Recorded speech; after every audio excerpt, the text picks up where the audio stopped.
Today I'm going to be making a very traditional recipe. It's called minsaf, and this is Jordanian food. So this minsaf is very popular in the country of Jordan.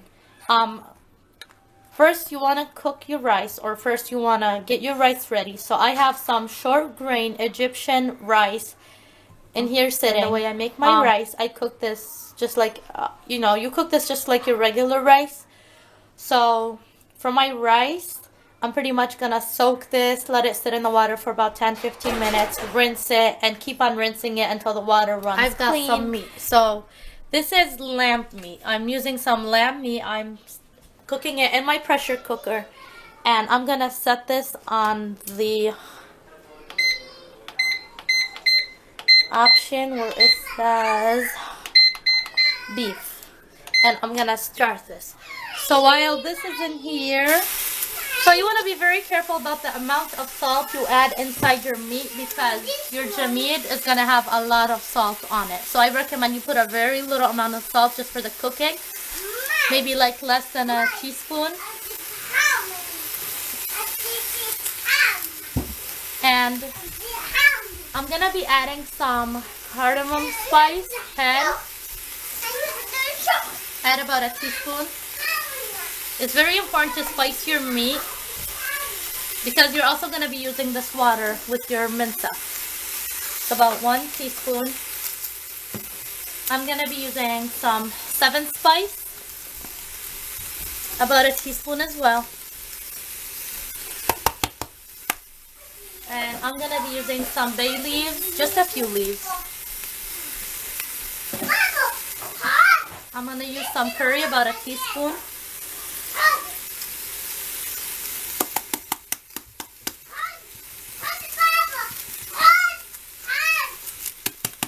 And you guys, this is probably one of the best curry powders I have ever used. For the past few years, this is like the only kind I've been using because it just tastes so good. It has a different flavor to it.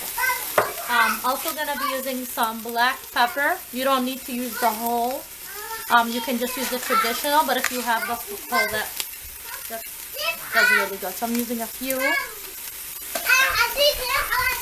And you mix your meat.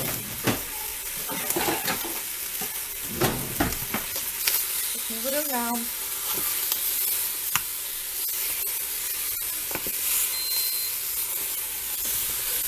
Alright, so about 5 minutes into browning my meat, this is the color I have now. It just gives it a little bit of color. So I'm going to add my water to this and cook it the traditional way.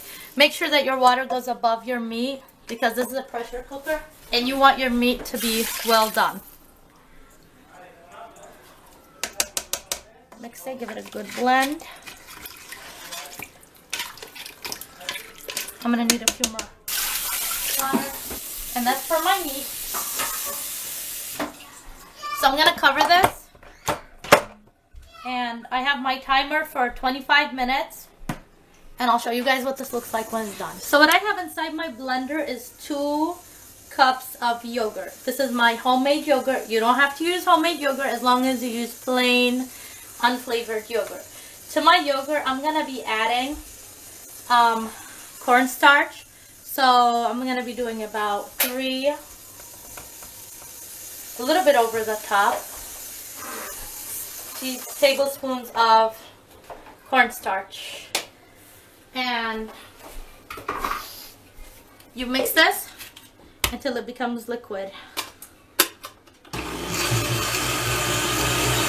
so I'm going to be using a stainless steel pot. So this is the kind of jamid I'm going to be using. This is actually a Jordanian, a product of Jordan. Once you open up your package, it has 2 cans of this stuff.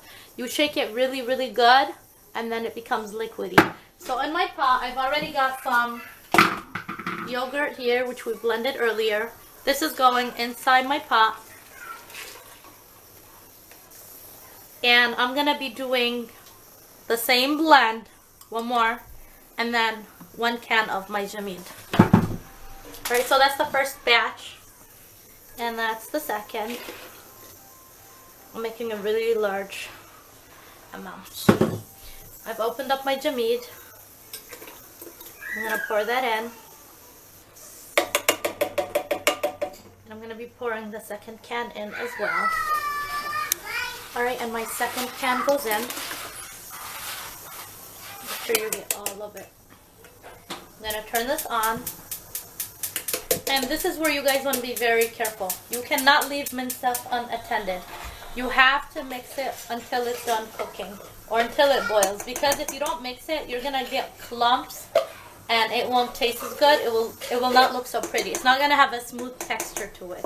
So you want to keep mixing it in the same direction until you get to the boiling point. Okay, now my rice water is boiling. I'm still constantly mixing my yogurt. I'm gonna add to my rice water salt, and I'm adding some turmeric, about a teaspoon, and I need oil, about a tablespoon of oil, and you mix everything in. Don't forget about your yogurt. And you add your rice.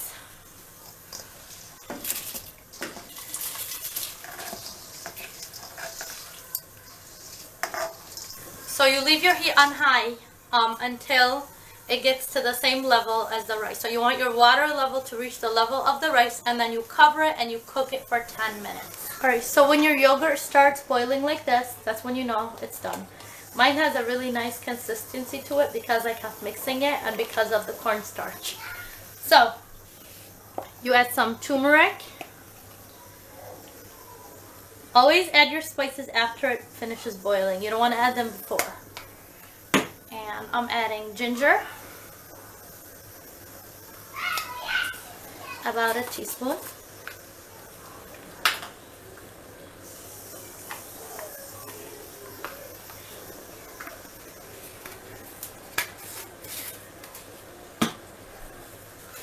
And I'm adding some cardamom, about 4 pieces. And one of the spices that I don't even know what the translation for it is, it's called handagog. It's pretty much, it's one of the plants. It's like, it's a herbal plant, but I don't really know what it's called in English. I tried looking it up everywhere. I couldn't find a translation, but it's kind of taken out the ghee butter. So it has a really good flavor to it. So I'm adding about a tablespoon. And this is what gives it a really good flavor. But if you don't have this, it's okay. Your minced up or your yogurt leban is still going to taste really good. And you mix it until all the spices are mixed in. So this has been boiling for about 10 minutes now. It's definitely a little bit thicker. You can see that. So I'm gonna add some of my water from the meat, which is inside of this right here. So my meat here is fully cooked, and I'm gonna take some of this water in here and add it into my pot over here until I feel like it reaches the right consistency, and then it's gonna boil for a few more minutes. And of course, this is water that's gonna give it the really good taste because of the meat. So this step is really important. I feel like now it's at a good consistency. I've added about 7 scoops of the water from the meat or the broth, and now I'm adding in my meat.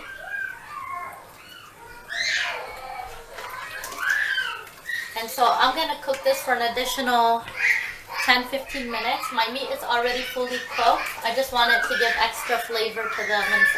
So I put my yogurt on the side, and over here I'm actually going to start on my garnishing.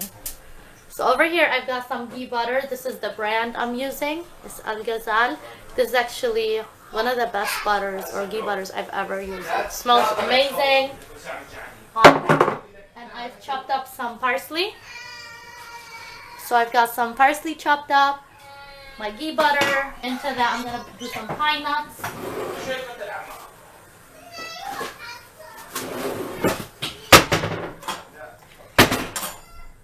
And I'm gonna brown my pine nuts and put them on the side, and we'll come back to the garnishing.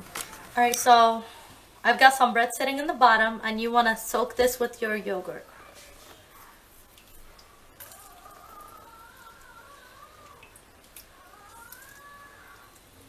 If you have the traditional bread like from the bakery, that one tastes way better, but this is what we have, so we're working with it.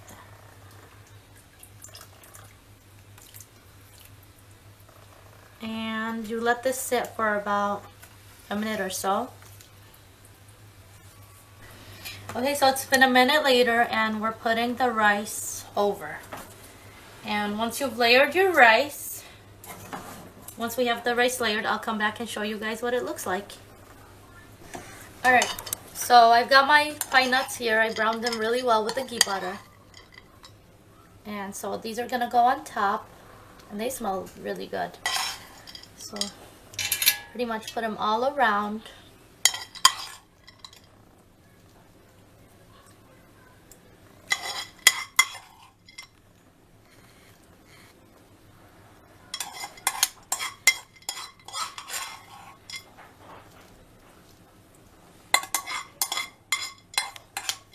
And you guys, the traditional way of eating mensa is pretty much digging in with your hands, but I'm not gonna do that.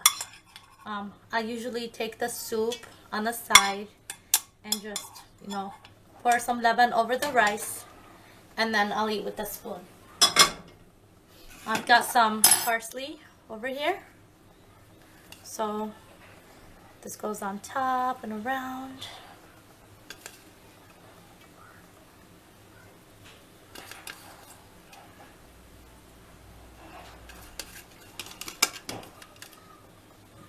And so you pour the leban